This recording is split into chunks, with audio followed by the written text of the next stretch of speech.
Hey folks, Mark Johnson, Tech Snob. I'm going to do a size comparison of the new Amazon Fire compared to some other devices out here on the market.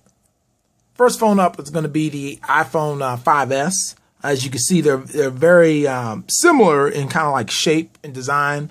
You know, the iPhone 4 had a glass back, which this Amazon Fire does have a glass back. And obviously, another thing that's intriguing about this is that the 4.7-inch screen display on the Amazon Fire is what's rumored to be coming on one of the iPhone 6 models. So looking at both of these, obviously the Fire is much bigger, taller, wider.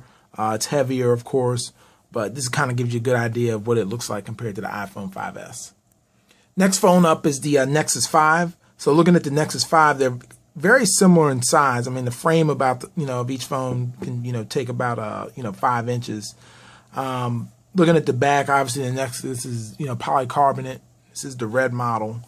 And they're very similar, obviously. The screen size on the Nexus is just a tad bit bigger at 5 inches versus the 4.7. So the Nexus is a little bit wider as well. So keep that in mind. Next up is the Galaxy S5. Looking at the Galaxy S5, it's wider. It looks a tad bit thinner. And as far as weight goes, the S5 feels a little bit lighter, but giving you an idea on the back, it's definitely wider. And I want to give the weight advantage to the S5 because this does feel a little heavier, but it does feel nice and sturdy in your hand. And then also we're going to do a comparison to the HTC One. HTC One is a 5-inch display itself. Big, huge 1080p display. The HTC One is definitely lighter. It is taller, really a lot to do with those two boom speakers at the top and the bottom of the device. And then the back, with the brushed aluminum versus the all glass back on the Amazon Fire. So that's something to keep in mind between both of these devices as well.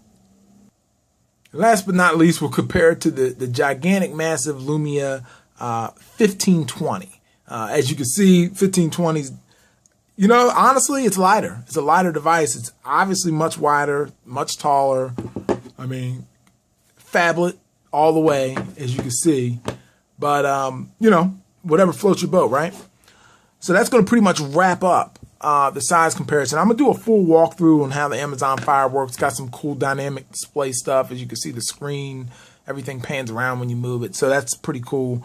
But thanks for watching. Be sure to give this video a thumbs up if you liked it. Take care.